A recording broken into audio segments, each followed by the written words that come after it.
देखते रहना।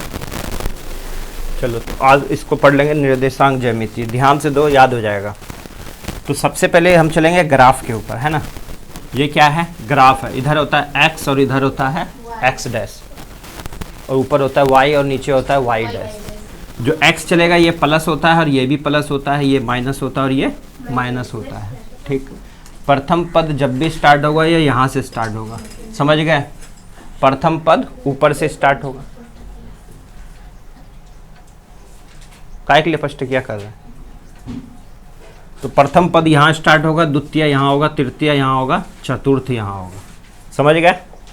इसमें x वाला पहले लेंगे। ये क्या होती है? x होता है और ये y होता है। x को भुज कहते हैं और y को कोटि कहते हैं, ये याद कर लेना। और ये प्रथम पद में कौन सा द्वितीय, ये पढ़ चुके हो। सबसे पहले चलेंगे मूल बिंदु से दूरी। तो ये फर्स्ट फिगर तुम्हारा ये है, इसको याद करना है। तो मूल बिंदु किसे कहते हैं? इसे लिख लो, इसे मूल बिंदु कहते हैं। क्या बोलते हैं? मूल बिंदु। तो मूल बिंदु से कोई दूरी दे रखा है, अगर यहाँ से यहाँ तक इस ग्राफ में दूरी आ रहा है, इसकी वैल्यू दिया होगा x और y, तो बोलेगा मूल बिंदु से दूरी बताओ, और ये क्वेश्चन आएगा ही आएगा। तो मूल बिंदु से दूरी क्या हो जाएगा? √x² प्लस y², समझ गए। दूसरा कोई दूरी दे देगा, मूल बिंदु से नहीं, मान लो यहाँ से देगा, यानी कि p और q कोई दूरी दे देगा, यहाँ से p और q कोई दूरी दे देगा, ठीक है। इसका मान भी दिया होगा और इसका मान भी दिया होगा, तब बोलेगा इसकी दूरी निकालो, समझ गए। तो दूसरा क्या होगा? p और q के बीच की दूरी सेम ही है, जो तुमने ऊपर किया वही ये भी है। यहाँ पे जो इसको मानेंगे इसको x1 मानते हैं, इसको y1 मानते हैं। अगले वाले को x2 मानेंगे, इसको y2 मानेंगे। या तो इधर से भी मान सकते हो, इधर से भी मान सकते हैं, कहीं से भी। तो इसका क्या आ जाएगा? √ छोटी ब्रैकेट। तो सबसे पहले x की वैल्यू आती है, तो x2 - x1 करेंगे, x2 - x1 का स्क्वायर, फिर प्लस y2 - y1 का स्क्वायर, समझ गए। ब्रैकेट बंद और स्क्वायर, इसको घटाओगे, दोनों का स्क्वायर करोगे, सेम आ गया, हो जाएगा। चलो अगला आ जाता है। हमने अभी देखा कि पहले तो मूल बिंदु से दूरी देखा, फिर ये देखा।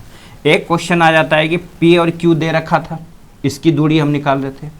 अब क्या होगा कि इसके बीच में कोई कट हो गया, यानी कि इस रेखा को हमने काट दिया, ठीक है। तब बोलेगा जो हमने काटा, तो इसका निर्देशांक क्या होगा, यानी कि इसका मान क्या होगा, x और y का मान क्या होगा, समझे। तब p और q के मध्य बिंदु का निर्देशांक क्या होगा, उसके मध्य में जो हमने काटा, तो उसका निर्देशांक क्या होगा। तो यहाँ पे क्या निकालना है? एक x निकालना है, एक y निकालना है, यही निकालना है। तो x निकालोगे तो x वाला लेंगे, और y निकालोगे तो y वाला लेंगे, कीजिए। तो क्या आ जाएगा? x2 + x1 बटे 2, क्योंकि हमने 2 वैल्यू लिया इसलिए 2 करेंगे।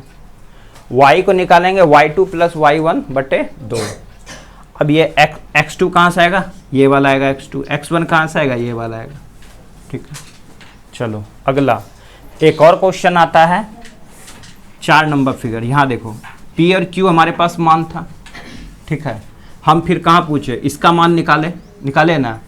अब यहाँ क्या कहेगा कि p से यहाँ पे अगर कुछ भी है, मान लो r है, तो इसके बीच और इसके बीच का एक अनुपात दे देगा, m और n अनुपात दे देगा, यानी कि ये 5 दे देगा, ये 4 दे देगा, है ना। तब बोलेगा कि इसका वैल्यू निकालो। तो ये हो गया अंतः विभाजित। इसको क्या बोलते हैं? अंतः विभाजित। ये अंदर की ओर विभाजित कर रहा है ना। तो यहाँ पे लिखोगे m और n में विभाजित करे, कहाँ पे? अंतः विभाजित करे, अंतः विभाजित करे, तब क्या होगा इसका सूत्र। इसमें भी सेम है, x निकालोगे तो x वाला लोगे, y निकालोगे तो y वाला लोगे। हमारे पास अनुपात क्या था? m था ना। तो m को 2 मान लेते हैं ताकि लिखने में सही रहेगा। तो m2, फिर वही लिया था हमने, क्या लिया था? x2 लिया था, और यहाँ क्या लिया था? x1 लिए थे ना। अब यहाँ पे एक बार m गुना होगा और एक बार n गुना होगा, प्लस और बटे हमने 2 लिया थे, लेकिन यहाँ पे 2 नहीं लेना, हमारे पास लेना m और n अनु, ठीक है। तो इन दोनों को जोड़ के ले लेंगे, m + n, कीजिए। m2 × x2 पहले लेंगे जो तुमने यहाँ किया है, प्लस n1 x1 बटे में m + n। अब y लेंगे तो यहाँ पे x की जगह y आ जाएगा, सिर्फ y आएगा। तो m2 y2 प्लस n1 और y1 बटे m + n, ठीक है। अब ये जरूरी नहीं कि एम और एन ही होगा एग्ज़ाम में, हो सकता है वो आर एस दे दे, हो सकता है वो एल के दे दे, कुछ भी दे सकता है। तो फार्मूले में भी यही हो जाएगा, फार्मूला उसी से बना है, समझ गए। अनुपात लेंगे और निर्देशांक लेंगे, अनुपात लेंगे निर्देशांक लेंगे और बटे अनुपात प्लस होगा। अब ये बोले थे ये याद नहीं हो रहा, और ये क्वेश्चन आएगा, ये आएगा। त्रिभुज का क्षेत्रफल निकालना है। त्रिभुज का क्षेत्रफल हम हमेशा करते क्या, हाफ इंटू आधार गुना शीर्ष लंब, यही करते हैं। तो सेम वही है, त्रिभुज का क्षेत्रफल। चलो तो त्रिभुज का क्षेत्रफल चलते हैं। तो हमारे पास क्या होता था, ये भुजा दे देता था, तब हमें क्या निकालना पड़ता था, क्षेत्रफल, हीरोन के सूत्र से। यह तो हमें ऊंचाई दे देता था, ये दे देता था ना, आधार गुना शीर्षलंब कर लेते थे, हाफ इंटू आधार गुना शीर्षलंब। लेकिन ये तो दिया नहीं, हम पढ़ रहे निर्देशांक ज्योमेट्री। तो यहाँ पे इसकी वैल्यू दिया होगा, इसकी वैल्यू दिया होगा, इसकी वैल्यू दिया होगा, तुम्हें कहीं से भी ले लो। यहाँ से अगर x1 लेते हैं तो अगला वाला क्या आएगा, y2 y1 होगा। ये x2 लेंगे तो ये y2 होगा, ये x3 लेंगे तो ये y3 होगा। यहाँ से लोगे x1 तो ये y1 हो जाएगा, ये x2 लोगे तो ये y2 हो जाएगा। जैसे भी घुमाना है, कहीं से भी मान लो, तुम्हारी मर्जी, जहाँ से मान लो। उसके बाद त्रिभुज का क्षेत्रफल क्या होता है, इसके लिए ट्रिक बताया है। क्या बताया, इसके लिए एक ट्रिक याद रखो हमेशा, इस ट्रिक को लिख लो। हम गिनती लिखते हैं 1 2 3, ठीक है। एक बार जो लिख देंगे ये दोबारा नहीं आएगा, इसको लिख देंगे तो ये दोबारा नहीं आएगा, बस इतना याद रखना है। तो यहाँ पे लेंगे बड़ी ब्रैकेट और बाहर में हमेशा x बैठेगा, x बैठेगा, x बैठेगा, बैठा है। तो सबसे पहले पकड़ो x की कहानी खत्म, ये तो अब दोबारा आएगा नहीं, क्या आएगा, y आएगा। अंदर में हमेशा y बैठेगा, याद रखोगे। बाहर में हमेशा x बैठेगा, अंदर में हमेशा y बैठेगा। तो क्या हो जाएगा, y2 minus y3, y2 minus y3, ये y है, y2 माइनस y3, ब्रैकेट बंद।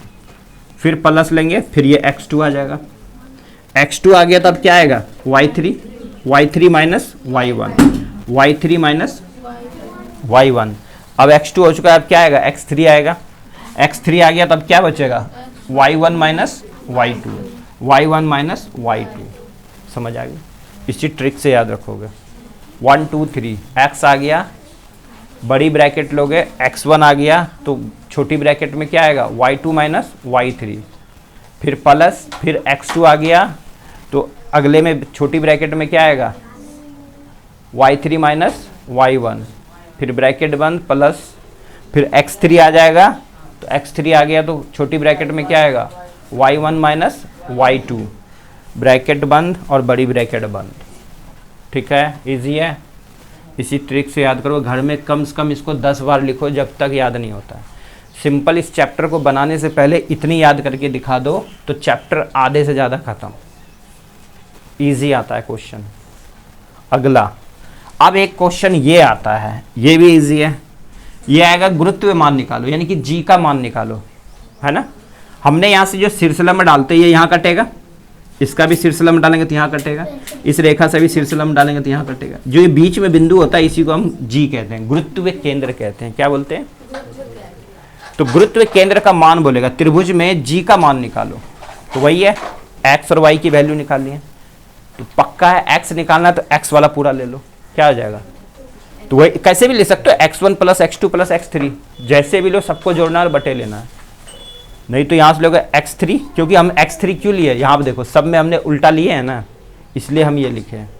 तुम चाहे तो वैसे भी आ सकते हो, x1 plus x2 plus x3 बटे 3, y1 plus y2 plus y3 बटे 3, जैसे याद करना। x3, ये x3 क्यों लिए, इसको याद करवाने के लिए।